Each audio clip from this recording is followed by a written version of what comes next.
Good evening, nerds. How is it going? It is Fenna, and it's time for another Legacy of the Void replay cast. We are on Ruins of Ceres, and we have I am not two people yet. I have a ZvZ for you guys. Oh, baby. What, Mike? Okay. Apparently that's not gonna work. We have Jin Rogue in the top left of the map. Yes, Jin Rogue.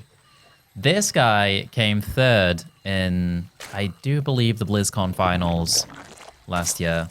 Or fourth. One of the two. But yeah, that's where he came. And he's going to be going for a hatch gas pool in this game. And top right of the map, we have none other than the barcode Snute. Jens is back again. Love watching Snute. Definitely the best replays you can get in StarCraft right now. Highest level replays. I mean, it's goddamn Rogue, man. He's such a good Zerg player. Anyway, ZvZ. I've been playing a bit more SC2 again since I'm back, and I'm still not enjoying the matchup that much. It does feel like a bit of a coin flippy matchup. You know, you've still got the 13-12 around. You've still got some big maps that you can't really scout on fast enough to be able to react to everything that you need to. And it's all just a bit frustrating. Luckily, both of these players have gone for the same opener here, and it's a hatch gas pool, and it's very, very unlikely that they're going to get away with anything that is too crazy, as they both passed each other with the overlords here, and the lings are going to be out fast enough, and they're both open the exact same thing. However, it looks like Snute is left on gas. Oh, never mind. Rogue's still on gas as well. He's just got a bit less gas for some reason. Must have picked it up slightly later. But a couple of lings coming out for Rogue as well. Not actually sending them across the map yet to scout. Baneling Nest as well. Pretty much like the classic, original ZvZ opener. Open speed, get a Baneling Nest, do a little bit of Ling Bane to take your third base is probably what we're going to see. They could do other things, but that's very, very likely. Snoot's got a little poke here to see what's going on. There we go. Looking around the little lad. And, oh, here we go. Third base. Okay, so this is from Snute, and it looks like Rogue as well. Very Korean-esque ZvZ and Legacy of the Void. This didn't used to be around in Heart of the Swarm, the super fast third base, but because there's so much less larvae in Legacy, you kind of do need that third base as fast as possible.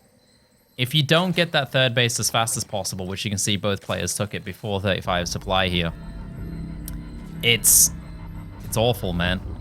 It's just awful. You just don't have the larvae to produce the lings that you need. Even if you go in roaches, you probably want some ling support at some point if you build speedlings, and you'll just the game will just end up falling out of control.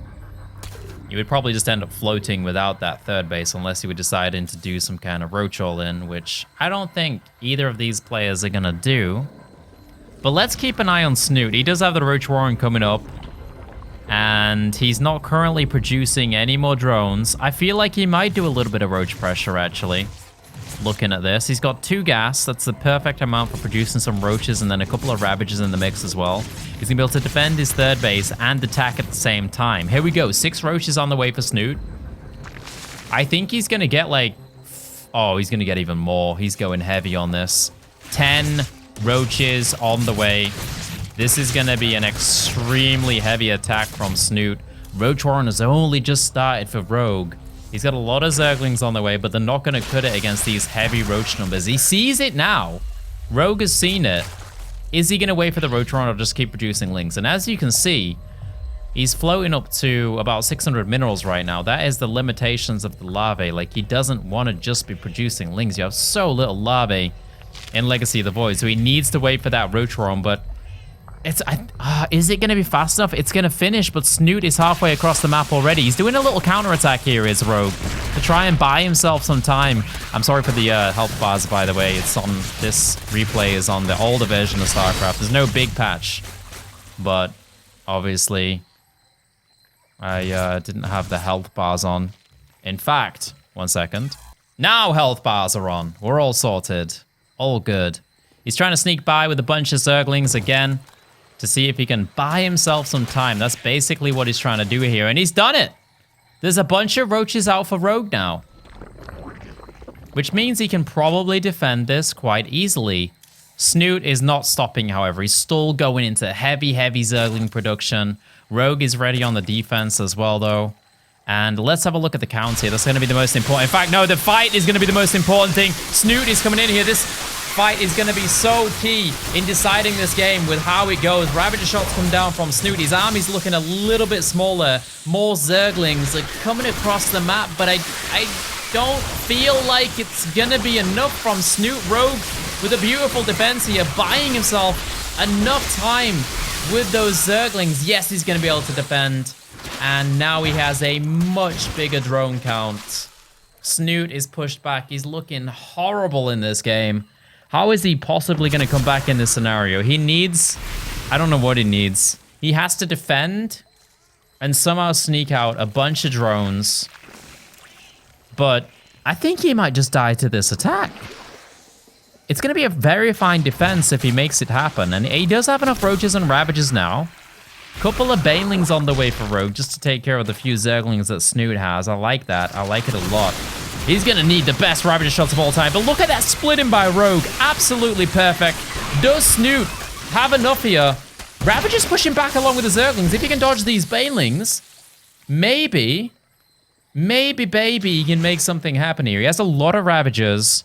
Rogue's trying to sneak out drones. He doesn't need drones right now. That is not what he needs because he's already way ahead in the drone count. You can see he's 43 against 27. He might have gone a little bit too far, but the Zerglings wrapping around the back.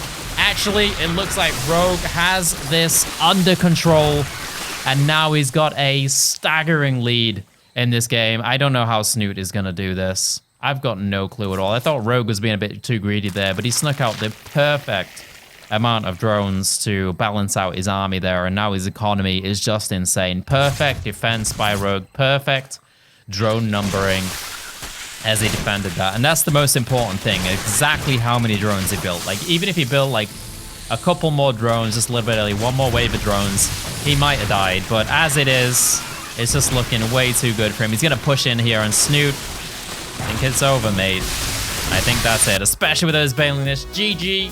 Looks like Rogue does take down Snute in that very quick ZvZ there. It was a good game. It was a very simple game, but it was a good game. It was a nice showcase of Rogue just reading the game and reacting almost perfectly there. So, yeah, that was good. That was good. I'll see you guys tomorrow for another replay cast. Hope you guys enjoyed this one. Peace, guys.